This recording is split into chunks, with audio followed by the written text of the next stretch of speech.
Welcome to a brand new episode of the Fight Lounge, and this is the UFC 241 prediction show. It's been a while since I've done a prediction show. Some events I really didn't care about that much, or some I only care about one fight. I usually like to do these prediction shows either for a very, very big event, or it has multiple fights that I have interest in. And UFC 241 has multiple fights I'm interested in. And of course, let's talk about the headline. Stipe Miocic gets his hands on Dan Cormier for a second time as he tried to reclaim his UFC Heavyweight Championship. And the co-main event is Nate Diaz. After I believe 2.5 years or 3-year layoff, he's gonna make his return against Anthony Showtime Pettis. And this will be going down this Saturday in Anaheim, California. Cormier has said that him, Kane, Velasquez, and Luke Rockhold has all lost championships while in California. So he wants to be the first one to break a curse. It has officially been over a year since Stipe has entered an octagon. His last fight was against Dan Cormier for the UFC Heavyweight Championship, and that was in July of 2018, if I'm correct. And he waited. He said, I deserve to have my immediate rematch, which I believe so. He broke the record for most times that the UFC Heavyweight Championship was defended. He broke it by doing it 3 times. Brock only defended twice. Cain Velasquez only defended twice. And so if you look at who Stipe has beaten, he deserved an automatic rematch, but because Derek Lewis said his balls was hard, he made everybody laugh. He was given the title shot, which that was my very, very first prediction show. I think the very first video uploaded onto this YouTube channel, and I was not happy about that because Derek Lewis had no chance of being Dan Cormier, and as we all saw, he didn't. And then after that, Brock Lesnar came out of nowhere and wanted to, his name was mentioned. Dan Cormier wanted a big payday because it's gonna be a big, easy fight. Because even if Brock beat Cormier, he's gonna get popped for steroids, But to me, Derek Lewis nor Brock deserved a shot at Dan Cormier before Stipe. Stipe is, in my opinion, the greatest UFC heavyweight champion. He defended 3 times. Cormier only defended it once. For some reason, the MMA media loves Cormier. Cormier is an all-time great, but they call him the greatest heavyweight of all time. We only defended once. He only had 1 fight. He had a couple when the UFC bought Strikeforce, but he went straight to light heavyweight. That's where all of his fights was held. So it's way too early. In my opinion, he has defended 3 times, if not more, to be the greatest. And he has to have some great names. Stipe, Overeem, Junior Dos Santos, Francis. Those people he defended against. He beat Verdum for championship. So he has an impressive resume. Derek Lewis is not an impressive name to have on your resume. Just isn't. Sorry, Cormier. So in my opinion, he's gonna have to have some great names on his resume. One thing I will give Cormier is he has stayed active. Like I said, it's been over a year since Stipe had last fought. But Stipe has claimed that this layoff has helped him. It helped him heal up from nagging injuries. It made him more focused, And I can't believe it when you see with John Jones, all the time that he has been suspended for various reasons, he do look fresh. Like, people forget Bones is he just turned, I believe, 31 years old. So he has preserved his body. I think for 4 years straight, he only fought once per year. Think about that, once per, like every year, only 1 time, And in the last, since including December, he's fought 3 times. And his last one against Thiago was a slugfest. So to Stipe's credit, he has, preserved his body. To me, it's all just how about his skill. If you go back and watch that Cormier fight, it it didn't last long, but like it was a pretty even fight, you know. And then Cormier hit the button, you know, hit him in this sneak in a shot, him in his jaw, and Stipe fell. But it wasn't a dominant performance, like, you know, some people try to say. Like, no, it was pretty easy even fight until that blow happened. I don't know how Stipe's gonna look on his return. You know, that's something I'm gonna talk about for the Nate Diaz fight. You know, it's been 2.5, if not 3 years for him. But I'm gonna have to go with Dan Cormier. Dan Cormier he would be the greatest of all time if he could beat John Jones, which he just can't. He had 2 attempts. The first one was unanimous decision, wasn't close. The second one, it was a TKO victory. You know, Cormier acts like he doesn't want it, but he wants it. And same with Bones. He acts like he doesn't want it, but he wants it. Very strange relationship, you know.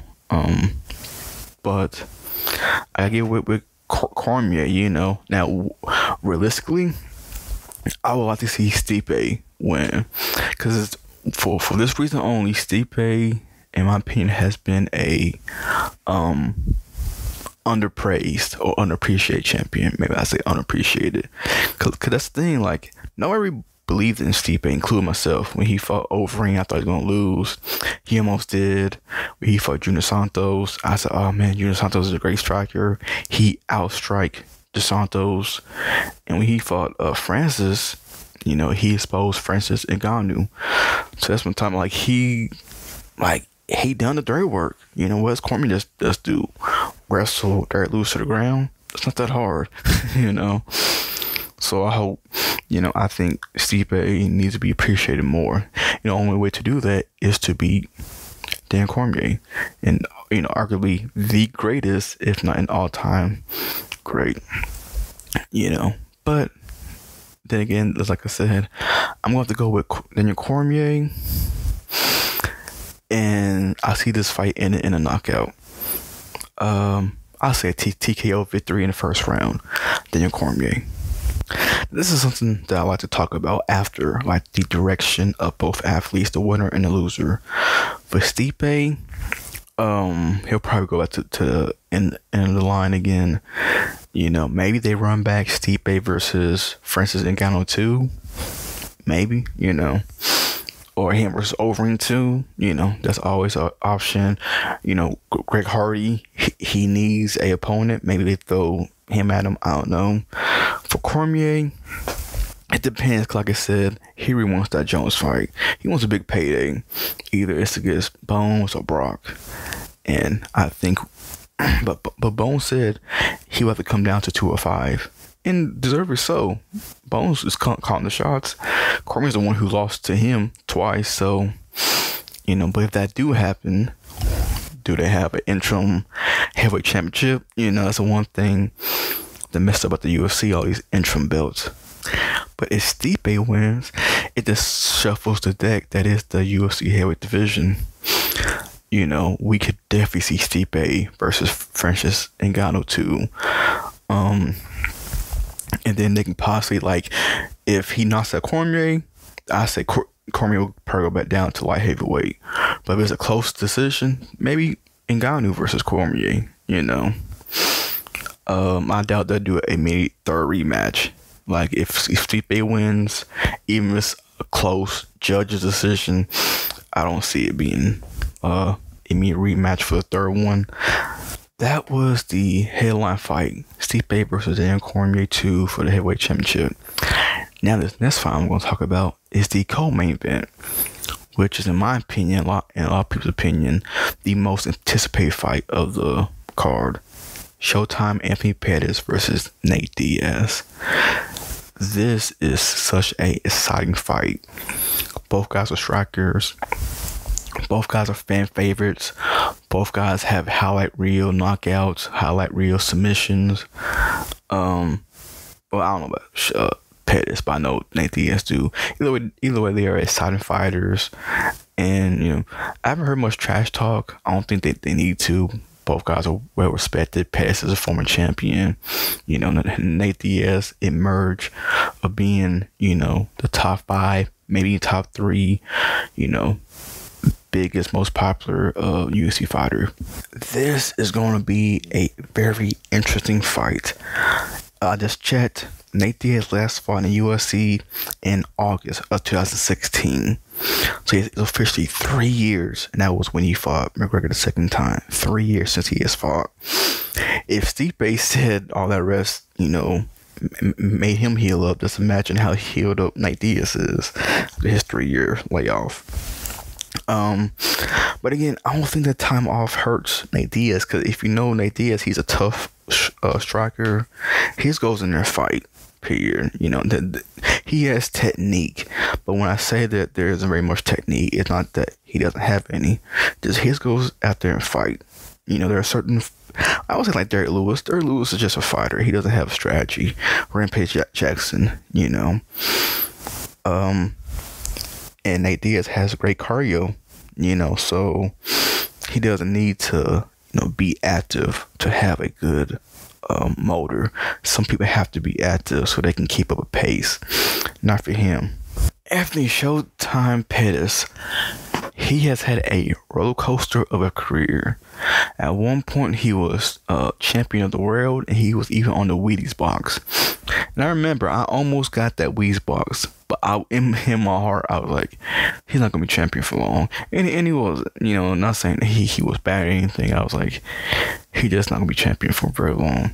Turned out I was correct, but I don't say he fell from grace, but like he was at the mountaintop, and for the past couple of years he's been nowhere near the mountaintop.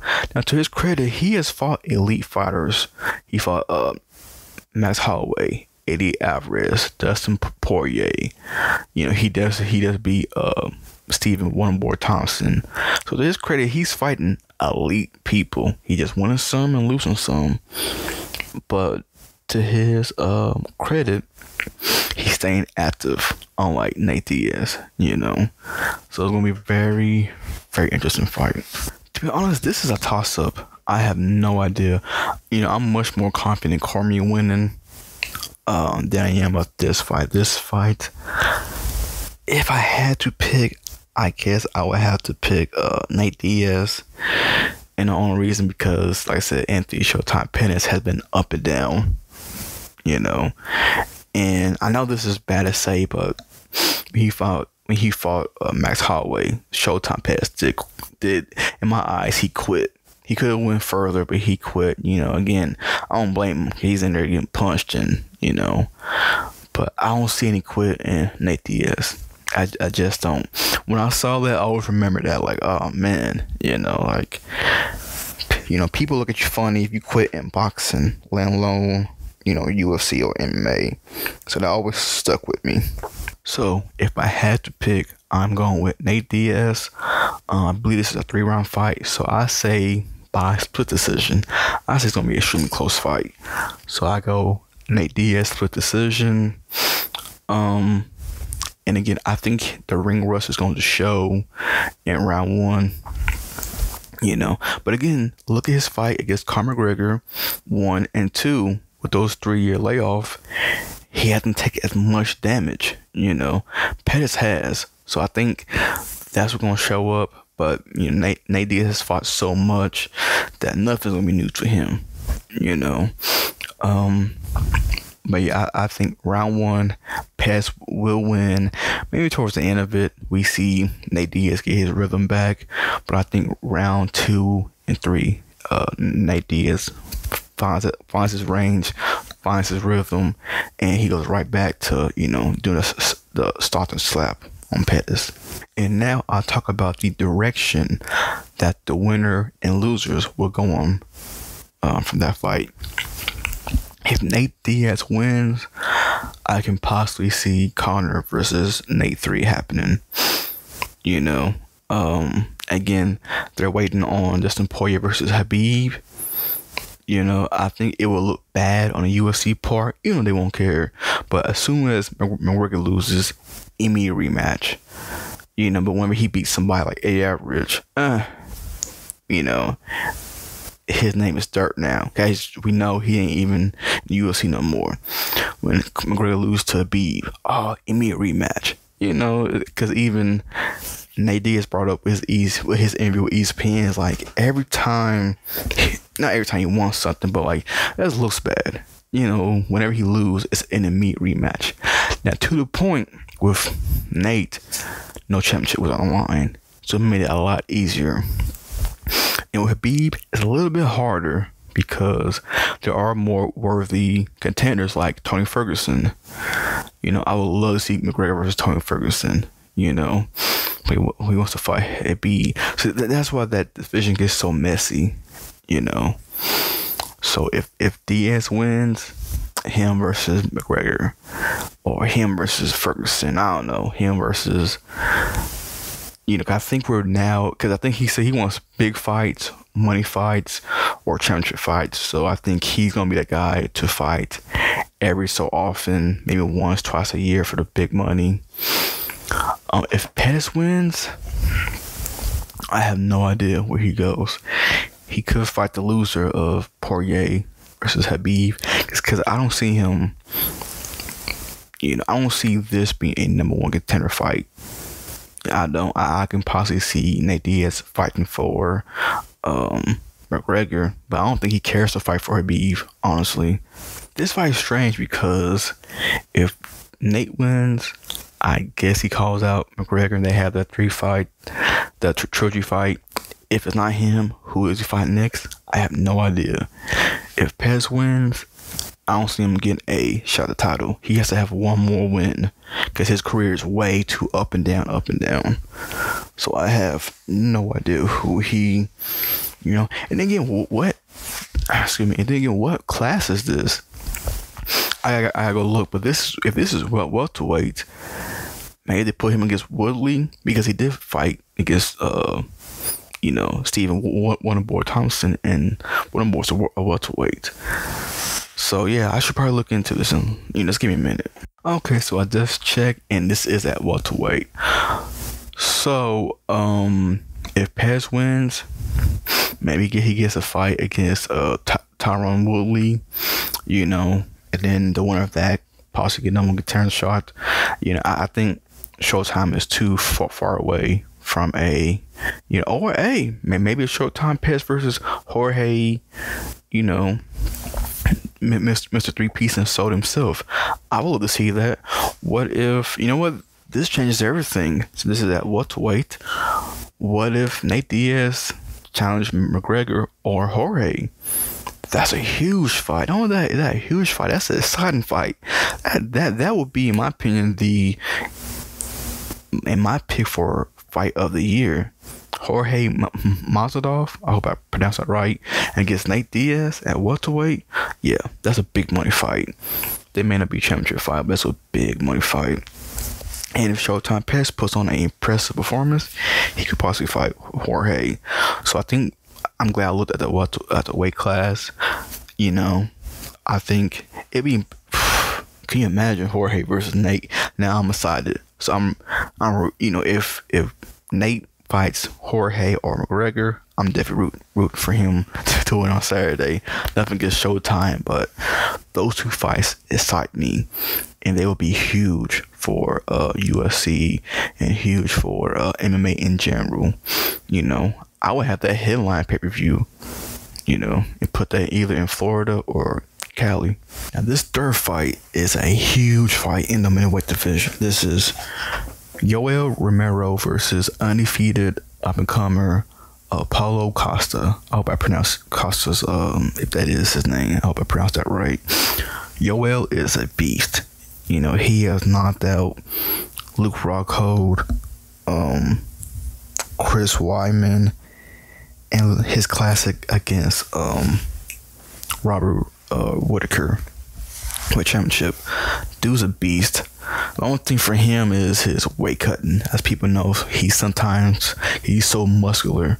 You know, he doesn't always hit 185. He's sometimes overweight.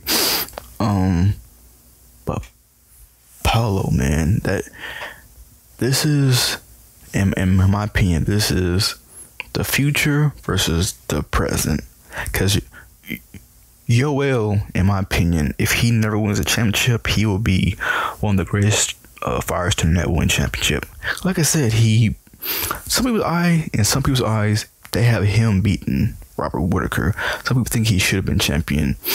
You know, when Michael Bisping was middleweight champion, he fought the old guy's name, Dan Henderson, and a lot of people would think that it should have been Yoel Romero fighting him, but Bisping fought him, and then Bisping fought GSP randomly. Like, you know, Yoel, and again, to his discredit, he kept missing weight, so that's why UFC didn't trust him. In my opinion, this is the future meets the present, and we will see if Yoel has one more fight in him, or it's time to pass the baton to a new up-and-comer fighter. You know, Paulo, he defeated a former welterweight champion, Johnny Hendricks, and I believe he knocked him out. So Paulo, that fight is going to be in a knockout. You know, if I have to, again, I don't know much about Paulo, because like he said, he's new to the scene. He's 12-0, so I seen him beat Johnny Hendricks, so I know he's a real deal. But Yoel Romero has been in so many wars. He's had so many fights. Like, he's a guy you don't want to fight, because if he hits you, more likely you're going to sleep. You know. So, but this other kid, you know, it's literally like, I won't say splitting image of each other. That's not fair. But like, both can knock each other out. You know, the one thing against Yoel Romero is his cardio. Thankfully, it's a 3-round fight, so he probably won't show fatigue. But in the Robert Whittaker fight, I have to go back and watch, but I think in round 3, 4, and 5, that's when he starts slowing down. It's in Robert Whittaker started pumping up the pace, and that's how he won. And, you know, but again, if he knocks you out in round 1, round 2, who cares about the cardio? And Yoel can do that. If I have to pick, and again, the only fight I'm confident is the Dan Cormier one. This one, I'm going to pick with Yoel. And again, I'm going with experience. Yoel is so close to that championship, he can taste it. You know, if Stylebender, if Israel beats Robert Whittaker, just slide Yoel versus Israel for the middleweight championship. It'd be so easy. If Paulo wins, I guess Robert Whittaker, I can see them give him one more fight before the championship, because he's so new and you don't want to trust him. You know, not quite yet, but it's a very, very important fight for the middleweight division. And I'll say Yoel Romero, round 2 KO.